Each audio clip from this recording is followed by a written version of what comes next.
you learn about yourself this year, kind of with the ups and downs that you experienced? I think probably the mental side of the game was important. I think I learned lots from that, just being way too hard on myself at times, which can be good and bad. But yeah, I would say probably that. Thane and Joan have talked about learning from you, but Yeah. what was it like being with those two younger guys? Yeah. It seems like you all helped each other. Yeah, it was a lot of fun. Sorry, it was a lot of fun playing with those guys. I think we all kind of play a similar way, and that's like straight line hockey, physical, going to the net. And I think the biggest part of our success as a line was the amount that we would communicate with each other about like how we wanted to play, what we thought we needed to do better, and it was just nonstop. And yeah, it was a lot of fun. It was a lot of fun playing with those guys. Obviously, we didn't get rewarded on the score sheet as much as we would have liked, but I think we were doing some things for our team that go a little bit farther than points. Reflecting back on last year, how did the move? I guess how hard was the move for you, just with the family and having so much deep roots? Yeah, obviously, any move like that's not easy, but I will say, from top down, management, ownership, they made the move as easy as it could have been on us. They gave us every resource we needed, and yeah, it was just. I thought with the move, these new experiences mean so much. You learn, you get outside your comfort zone, and I think that's what makes people, and you learn from these experiences. And I could go on and on about the good things about this, and yeah, it's just been a crazy good learning experience and a tremendous first year. If you could go back to that day that Ryan Smith came down to Arizona and told you guys and stuff. If you could go back there and tell everybody what it's going to be like, what's like the first thing that you would tell them?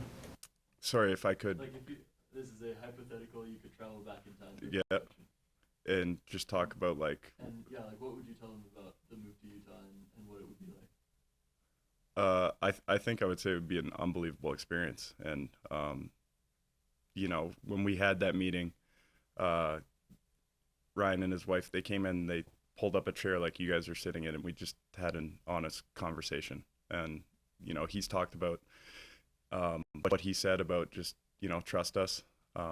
You're coming to a great spot with a great community feel, and I think that's the biggest thing. At the end of the day, we are hockey players, but we can't do it without the community. And the fans all season have been tremendous. Every time we step onto the ice, it's the loudest rink in the league when we play, and I have friends throughout the league that say when they play here, it's a lot of fun to play here. And for us players here, we don't take it for granted. I think that energy that they bring really push us forward, and just the love and support that we got from them all season. I can't wait to see where that goes in the future.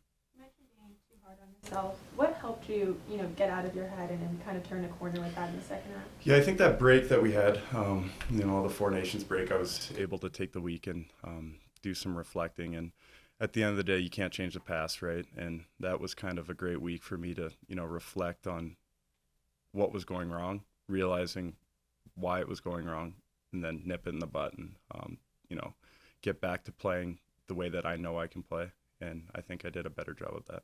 You've been with the organization for quite a while. Based on how things went this year, does it feel different about where this team is headed and the future and the potential? Yeah, I think you can see it on the ice. We have young guys that are excelling and learning, and that's the biggest part. You need to learn through these experiences, and we have a group of guys that want to learn and want to be better. And I think with our roster that we have, there's no reason why we're going to go down. We're going up, and we all believe that, and you feel it. Obviously, at the end of the day, we came short. We all, our goal was to make playoffs. We came short, but next year we'll be back. We'll be even better. Have you spoken to Team Canada management at all about? No, I haven't. No. As the associate captain, just kind of looking back at the year, what was kind of your leadership style? How did you try to motivate? Yeah, I mean, for me, I think the way that I am, just as a person, I just try and be me. I don't try and pretend to be someone I'm not. And I think that just carries into natural leadership. And I don't try and manufacture things. I just try and come in here and be the best version of myself that I can possibly be, and I do it to try and help others around me. And like I said, I don't try and force anything. I just be myself and work as hard as I possibly can. You mentioned some of your friends in the league talking about the atmosphere here. Yeah. What do you believe the perception is throughout the league of this franchise and it potentially being a destination, a place where winners want to be? It's top notch, and I think that was made clear early on here.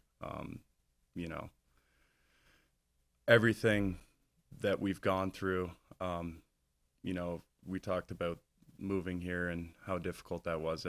Everything's been so top notch, and I think when you take a look at our team, where we're headed, the abilities and the skills that we have, that this is going to be a top place to play in the league. And you know, we got the new practice facility coming next year that's going to be the best in the league. Like you guys all saw it, it's going to be crazy. So yeah, I think, and obviously the fans, like I said, with that energy, they play a huge part in that. You know, when you have a passionate fan group, it motivates you each and every night to come out and you know, want to win for them. How much will it help this summer not having to find a house, worry Yeah, about yeah. the birth of your daughter in terms Yeah. of getting yourself ready? Yeah, I mean, it was a crazy summer last year, you know, expecting our first child and, you know, learning on the go, and that's still happening. So, yeah, it's nice to have my spot here. I can, you know, I don't have to pack up the whole house and move it somewhere else. I can just, you know, get home and have a great summer at home. Last year I wasn't able to be home as much as I wanted to because of the baby and being down here with, you know, traveling and flying and being pregnant. You can't really do that too often. So, yeah, it's just it's an exciting time. I'm looking forward to going back, and obviously my family's very excited to, you know, have some more time with Isabel, and rightfully so. What's been your family's favorite discovery since being here? My family favorite discovery. That's a good question. You know, I think we're so busy throughout the year, and for me personally, like when I would come home from the road, I would want to be home and spending time with my wife and my daughter. So I didn't like get out to explore as much as, you know, maybe a single guy that has more free time. But yeah, I think for me, I love waking up to the mountains every day. I find a sense of calming in that. And obviously we get a lot of sun here, which is huge outside of the rink, and it's beautiful when you drive around here. It's a beautiful place. The people are so friendly, and couldn't think of a better spot to raise my daughter here. Thanks, Lawson. Yeah, no worries. Thanks, guys. Appreciate everything all year. Thank you so much. Yeah.